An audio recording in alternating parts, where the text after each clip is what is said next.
Hi, I'm E.D. Lewis and welcome back to my channel, and today I'm doing another Nocturnal review and another paperback from hell. I haven't been mentioning when there's books that I'm reviewing that are paperbacks from hell, but here we go. And this one especially, I think you'll see why. So, last year I read and reviewed The Omen by David Seltzer. And I explained that a few years ago, I think it's about 5 years ago now, I think? Something like that. I started watching The Omen on Thanksgiving. I don't really acknowledge Thanksgiving, and I have reasons why. But I started watching The Omen movies on Thanksgiving, and it kind of became a tradition. So, and I think I've done at least one movie anyway, except for at least watching one of the movies every year, except for 1 year I think I missed it. So last year I read The Omen and reviewed it. That was my big November read. My big November read for this month is Damien, The Omen II. It doesn't say the, but I always throw the in there. It's hard to see with the glare. I'll pop up an image of the book. Also, this one's a little worn. Like, rather worn, but, you know, yeah, see. Not by me, though I probably contributed a little bit to that. So yeah, I read Damien, Omen II. Where's the author's name? The author's name is not on the front cover, but it is, luckily it's on the spine, by Joseph Howard. That's so weird, they don't have the author's name listed on the front cover. Anyway, so this one picks up 7 years after the events of the first Omen book, and Damien is 13 years old. He's in military school, and he's doing very well there. He's, you know, kind of top of his class and stuff. He has, he lives with his uncle and his cousin and stuff, and they love him as, you know, one of their own. His cousin is like his brother, and weird things start to happen, and he doesn't really understand what's going on. He's also introduced to a new sergeant who is in charge of his, is it platoon? I think that's, or at least his outfit, whatever. I don't know a lot of military terms. And this man treats Damien rather special. He also is being noticed by a man who works in, well, works for his uncle for the family company, Paul Buer, and he also starts taking a special interest in Damien. Soon, people start to discover Damien's true identity as the son of Satan, the Antichrist, and they start to warn the family about him. But interestingly enough, every one of these people die mysteriously and tragically. But soon Damien learns his true identity and must come to accept all that comes with it. Must accept his destiny. So this book is not as good as the first one, which was written by the original screenwriter who, you know, conceived of the idea. He wrote the script. He wrote the book based off the script. The book came out like a week or so before the movie did. But it had noticeable differences. This one, not as many differences from what I can remember, and I'm going to try and watch the movie this year, probably along with the first one.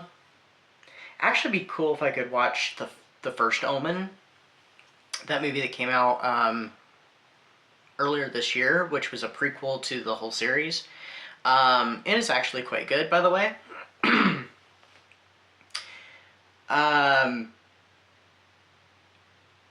But yeah, like I said, this one, it doesn't have too many noticeable differences. I think there are a few. There's some scenes that, I did look at like a clip, and I'm like, huh, that scene runs a little bit differently. Actually, I think it runs a little longer in the filmed scene versus the book.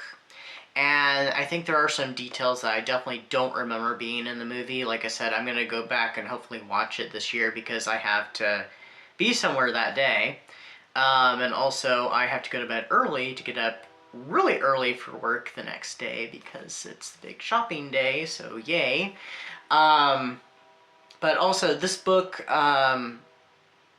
it does a little bit of retconning. So in the first Omen novel, uh, Robert Thorne is actually Jeremy Thorne. This book does acknowledge it in a little bit before the story starts, and it mentions that his name is Jeremy. Then in the movie it was Robert, and this book takes on that detail. This book also retcons, just like the movie itself, retcons the ending of the previous one, whereas Damien's placement after the event is a little different. He ends up with his father's brother, and his family.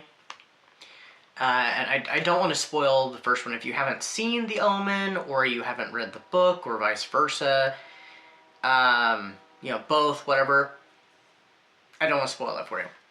I think there are a few little details that are different here and there, especially toward the ending. I know that the very tail end is a little different than it is in the movie, and one of the very climactic bits I think is a little different too. Like I said, I'm going to go back and watch this and really see how it measures up. The first half of the book is kind of slow and a little dry. I mean, there are things that happen. There's some mysterious deaths. The second half of the book, it picks up quite a bit. You get inside Damien's head, which I think is really interesting and kind of cool. And also, in the first book and in the first movie, Damien's, I guess, familiar or animal companion is a dog. In the movie, I think it's a Rottweiler. In the book, it's a German Shepherd. And this is the animal is a bird. It's a huge raven, which this book kind of infers that the raven is a manifestation of Damien's subconscious mind, which is kind of an interesting fact. I was aware of that. I'd read that somewhere before I read this book, so I was like, I'll have to pay attention to that. And yes, I agree, especially in the scenes where Damien's like staring at someone and they start reacting to something that's not there, and the book mentions a flutter of wings and stuff when there's no bird there. So it's like, that does connect very much to the bird, and there are some attacks by the bird itself. One particular famous scene. There is a scene that I was, really intense for me, and I was always afraid of lifts or elevators as a child. I still am really nervous when I get into them, and I usually have to stand in the corner. Now, I saw this movie when I was really young, and there's an elevator scene. It made me more scared of them. And reading that scene still got me. I knew it was coming. I knew it was going to happen, but it was like, that was still really scary. So, yeah, that one bothered me. But yeah, So the previous book last year, I gave it 4 stars. This one I'm only giving 3.5. It's not as well written. There's not a huge amount of difference from what I can remember from the film. There is a little bit though, and maybe I'll stumble upon more. But like I said, 3.5 stars. It's all right. It could be it could be better. But if you find it, you might consider picking it up. I don't think it's an easy one to find. It's not like the first one where you can find it on Kindle and they've republished the first one multiple times. Unfortunately, these Omen books are all kind of, way out of print. And I only have one more left in the trilogy, which I'll probably read next year, and that's kind of it, so.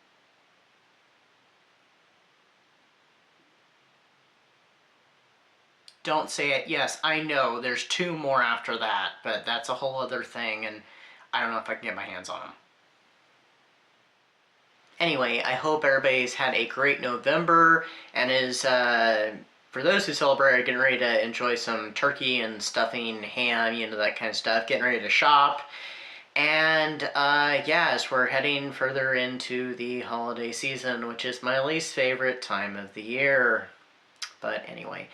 And due to this year being kind of iffy year. I'm actually going to embrace at least a little bit of the holiday cheer, and I will be taking part in the holiday hellathon. So you'll be getting some unplanned vlogs from me because I wasn't planning on doing any more vlogs after Halloween-a-thon for the rest of the year, but that changed, and hey, why not? So there'll be a little bit of fun had.